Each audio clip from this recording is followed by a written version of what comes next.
한국사 능력검정 시험 고급 39번 문제 보겠습니다. 다음 조약이 체결된 이후에 나타난 정세로 옳은 것을 보기에서 고른 것은 첫째, 청국은 조선의 완전 무결한 독립을 인정한다. 둘째, 청국은 랴오뚱 반도와 타이완, 펑후 제도를 일본에 할양한다. 셋째, 청국은 배상금 2억량을 지불하는 것에 동의한다. 나왔습니다. 자, 이 세 가지 조항이 들어가 있는 조약을 여러분들이 아셔야 되는데요. 어렵지 않습니다. 왜냐하면요, 제가 물론 7일 프로젝트 강의에서도 말씀드렸었고요. 25회 기출문제뿐만 아니고 이와 같은 그 조약에 대한 내용들을 앞선 그 기출문제 강의에서도 여러 번 언급해 드렸습니다. 일단은 첫 번째, 청국은 조선의 완전 무결한 독립을 인정한다. 이건 둘째 치고요. 두 번째 보면은 청국은 랴오뚱 반도라고 한다면 지금 중국의 요동반도를 얘기하는 겁니다. 요동반도와 타이완을 일본에 할양한다. 요동반도 할양.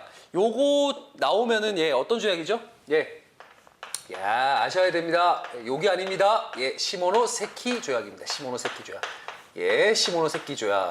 이건 어느 나라와 어느 나라 간에 맺은 조약이죠? 바로 청과 일본 간에 맺어진 조약입니다. 자, 이 조약을 왜 맺었을까요? 누가?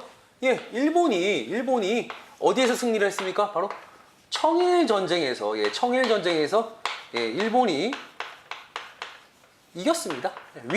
승리했거든요. 거기에 대한 조약으로서 이제 맺어진 게 시모노세키 조약입니다.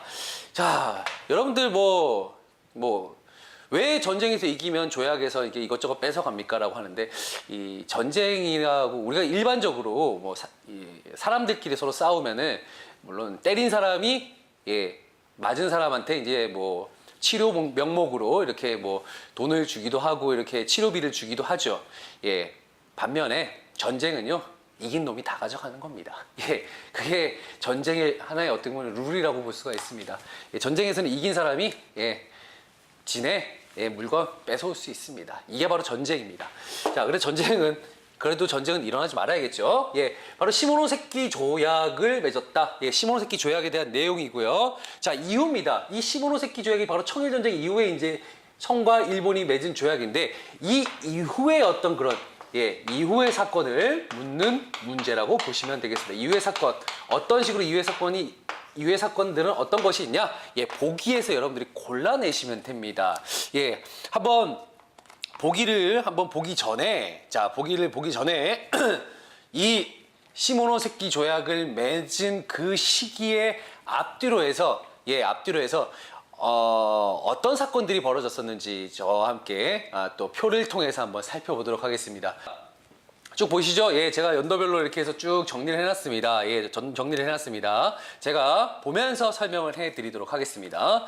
자, 1차 동학농민군 1차 봉기가 이제 1894년도에 이제 벌어지게 되죠. 이때 이제 고부 밀란에 대한 어떤 그런 농민군들의 분노가 이제 극에 달하게 되고, 결국은 그 사건으로 인해서, 결국은 농민들이 백산에 집결해서 이제 4대 강령을 외치면서 1차 봉기를 일으키게 됩니다.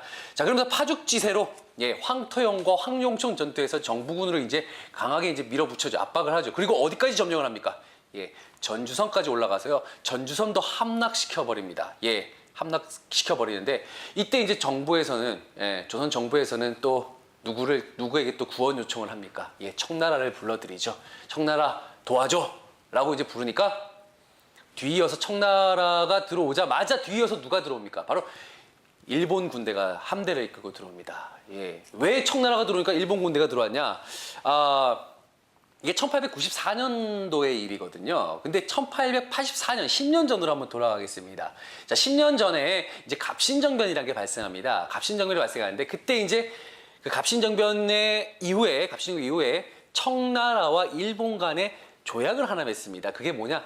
텐진 조약이라는 거예요. 텐진 조약. 10년 전이에요. 지금 이때부터 10년 전. 그 텐진 조약에서 어떤 내용을 담고 있냐? 텐진 조약은 만약에 조선에서 공동으로 철수를 한다. 청나라와 일본 군대가 공동으로 철수를 하고, 만약에 조선에서 무슨 일이 벌어졌을 때 공동으로 출병한다라고 하는 그런 내용을 담고 있는 조약이 바로 텐진 조약이에요. 그게 이제 10년 후에 이 그 동학농민운동으로 인해서 청나라를 끌어들이면서 결국 일본 군대도 같이 들어오게 되는 거죠. 자, 청일군이 조선에 파병이 됩니다. 자, 당황했던 우리 조선 정부에서는 뭘 하냐? 바로 이제 이게 청나라만 살짝 불러들였는데 일본 군대도 오니까요. 이거 너무 당황한 거예요. 조선 정부가 안 되겠다 싶은 거죠. 그래서 누구랑 농민군하고 이제 뭔가 이제 화해를 해야겠다. 그래서 전주 화약이란 걸 맺습니다.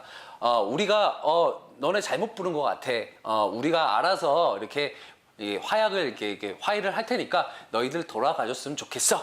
라고 이제 화약을 맺는데 그 화약이 이제 뭐냐면 이제 뭐 패전 개혁안도 있고 직강도 설치도 있습니다.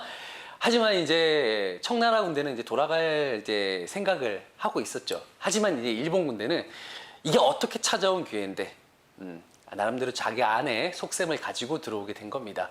자, 이렇게 되면서, 일본에서 뭐라고 하냐면, 너희들이 개혁을 제대로 안 했기 때문에 지금 이런 사태가 벌어진 거 아니냐?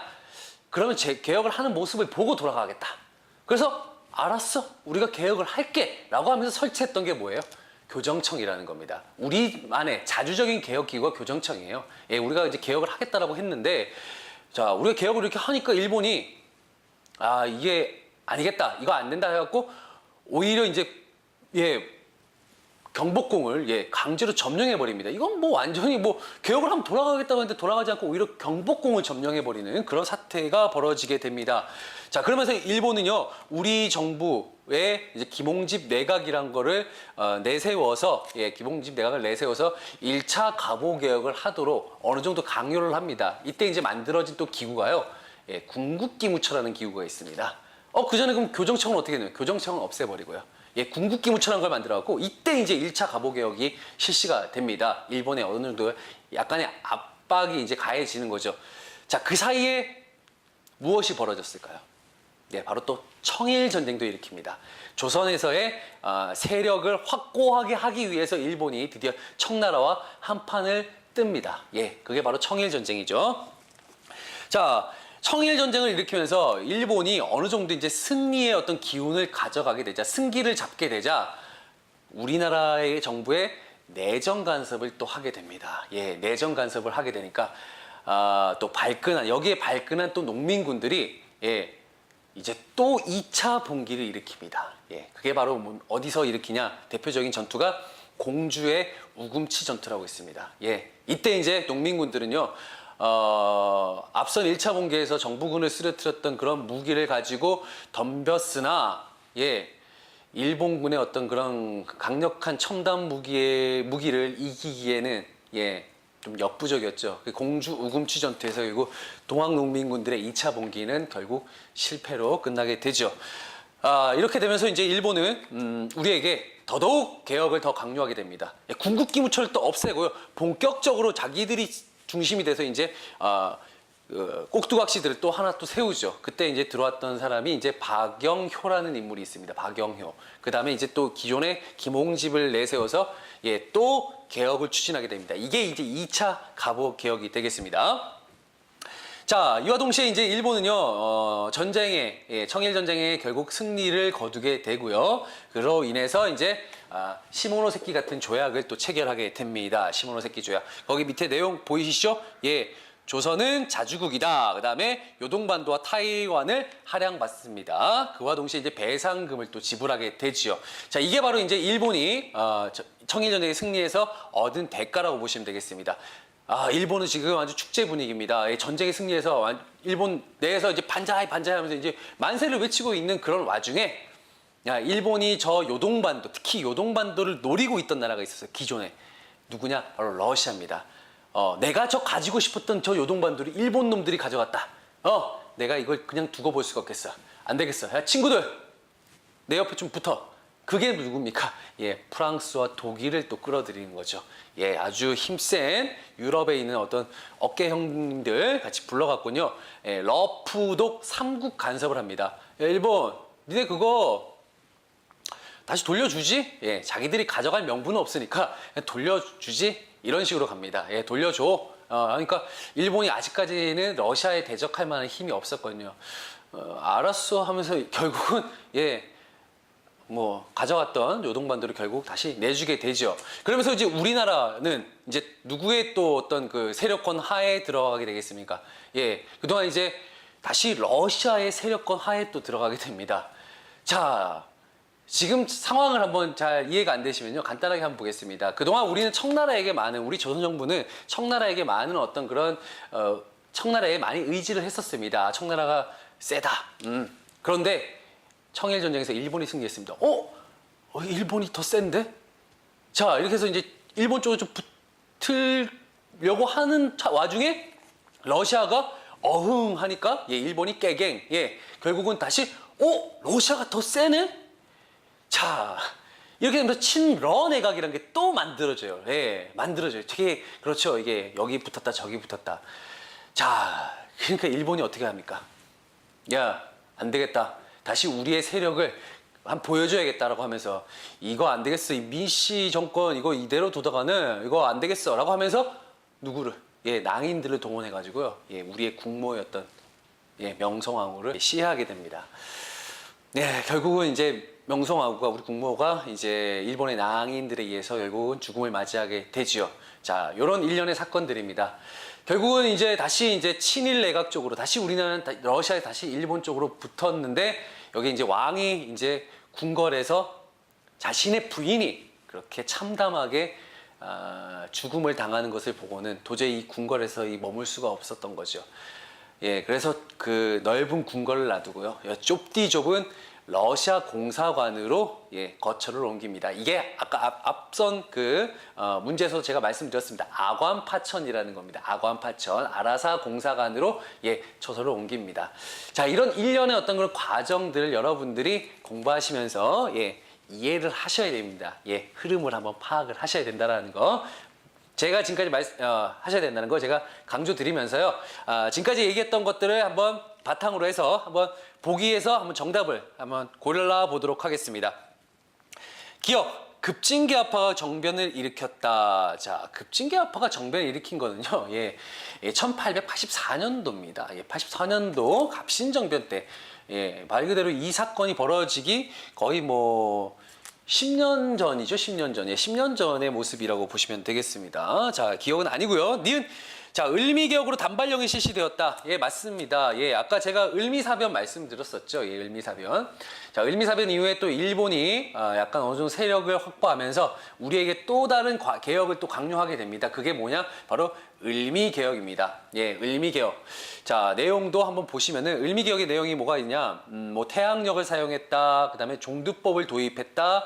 그다음에 방금 여기서 단발령을 실시했다. 뭐 이런 등등의 을미 개혁의 내용이 있습니다. 예, 바로 을미사변 직후에 이제 일본의 어떤 강압에 의해서 또 을미 개혁도 실시한다는 거 여러분들 봐두시면 니은은 맞는 내용입니다. 자, 디귿.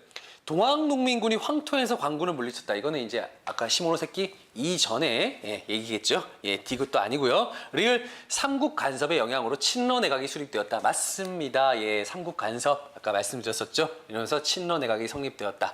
예, 맞는 내용입니다. 시모노세키 이후의 모습입니다. 자, 그래서 39번의 정답은 예, 뭐가 되겠습니까? 네, 니은과 리을 예, 4번이 되겠습니다.